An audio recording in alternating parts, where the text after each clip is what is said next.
Where are they now? When I got home from work that day, I found more notes scrunched up on my windshield, too. All from neighbors I never even knew had clipboards at home. Apparently, they'd all received warnings about their own non-compliant gardens. But mine was worse, really worse. I was getting evicted. The HOA had taken their sweet revenge. Now I needed a new place to live, a new start. So I packed up my things, sold my furniture, and hit the road.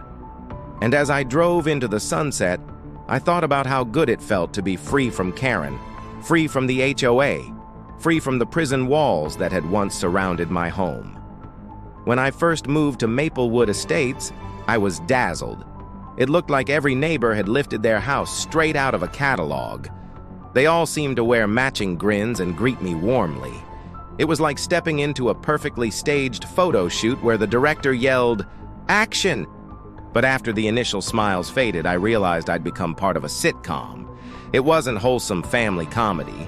It was dark, twisted parody. The perfect community was a lie. Underneath the picture postcard calm, emotions ran rough. I should have known something was off when I attended my first HOA meeting. They had a PowerPoint presentation. Yeah, a PowerPoint presentation for house rules. It explained everything from the exact shade of blue our mailboxes had to be painted to the maximum size of our front shrubs. But the main attraction was the monthly newsletter. It was Gossip Central.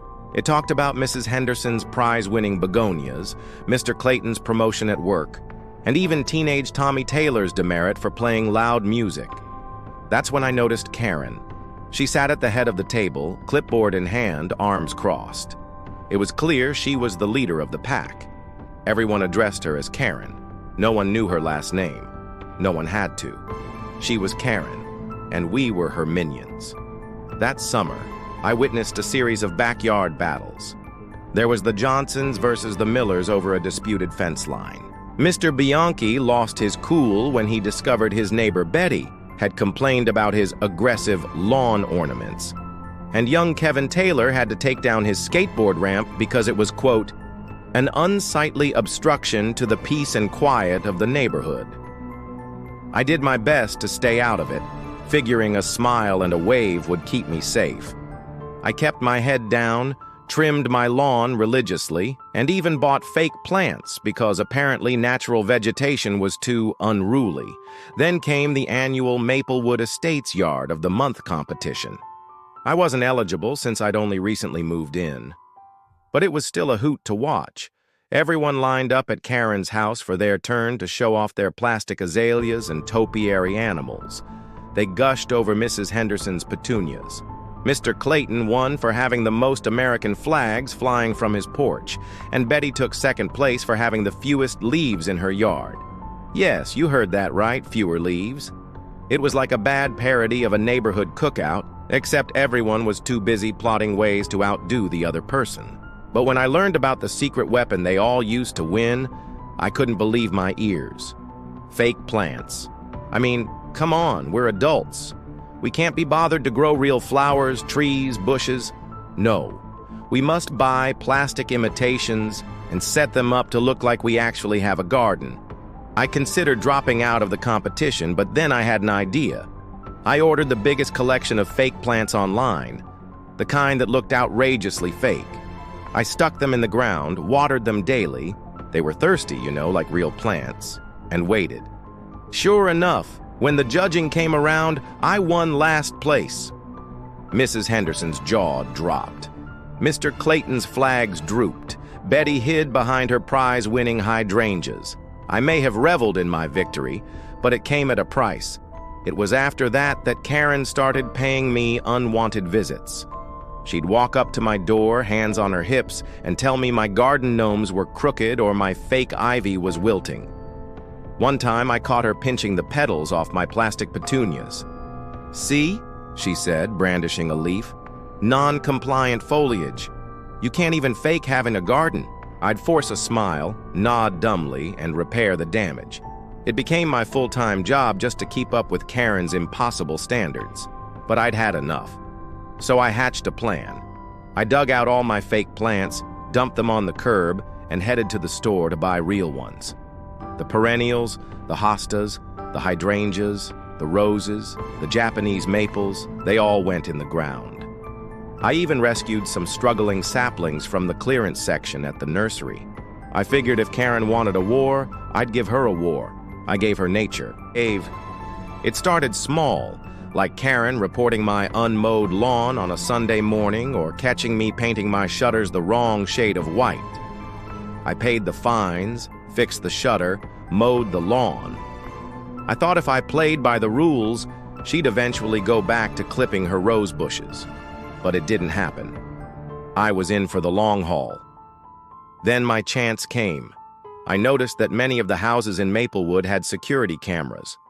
At first, I thought it was convenient. No one had to worry about late-night trick-or-treaters or car thieves, but I soon realized there was something creepier going on. Someone was watching us. Always watching. I'd catch cars driving slowly through the neighborhood on weekends, cameras trained on people's yards. And if a stranger like me was suspicious, imagine what Karen and her cronies did with the footage they collected.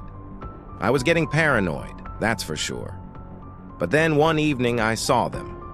A group of moms and dads were gathered around the Joneses' house. Their kids were inside, probably watching TV.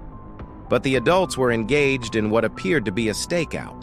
They were pointing at my house. They were talking in hushed tones. And then I saw him. I recognized that car from earlier. It was parked across the street with its engine running. Was I being spied on again?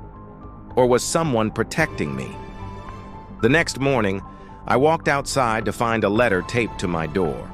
The paper was heavy, the writing curt. Do not approach our children. Stay away from Maplewood. Who wrote it? The moms and dads, maybe. Were they trying to scare me away? Whatever they were up to, I decided to play along. I pretended to be scared. I moved my outdoor furniture.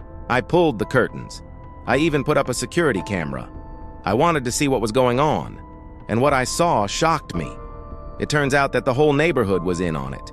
They were protecting a child. Me. Turns out that little Tommy Taylor, the one who'd gotten demerits for playing loud music, he was being bullied. The moms and dads, they were taking turns keeping an eye on him. They'd noticed he was hanging out by my yard a lot, and they suspected something was up. Turns out Tommy's parents had moved out of state suddenly, and he was staying with his aunt and uncle next door. But they were strict and didn't want him to socialize. The neighborhood, though, especially Karen, had taken pity on the kid, so they'd been watching over him, making sure he was okay. They were waiting for me to ask him if he wanted to hang out, to invite him over to my place. And when I finally did, well, that was that. We had created a pod of misfits, outcasts, united by our love for bad movies and Doritos. And while it didn't make us popular, it made us brave. Because when Karen started giving me grief over Tommy's skateboard ramp, I stood up to her. I reminded her that when she was bossing everyone around, she was also forgetting the point of the HOA. It was supposed to be about looking out for each other, but I think she felt threatened. So she called an emergency meeting. It was a showdown. I told her I'd had enough of her bossiness and reminded her that none of us had signed up to be her personal army. She went on about rules and regulations, but then the others started speaking up. They agreed that bullying kids wasn't exactly in the spirit of community, and some even questioned Karen's motives. Why was she so obsessed with controlling everyone else's lives? Karen spluttered, but she couldn't argue. She stormed out of the meeting and hasn't been back since. We haven't seen her in months. The neighborhood isn't perfect, but it's ours, and we try to make it better every day. As for Karen, some say she's moved out of Maplewood Estates. Others say she's still around, hiding behind those big sunglasses, waiting for her moment to strike back. But I don't care where she is. I'm finally free. Free from the tyranny of picture-perfect lawns, free from the pressure of a judgmental HOA, free from Karen, and most of all, free to be myself.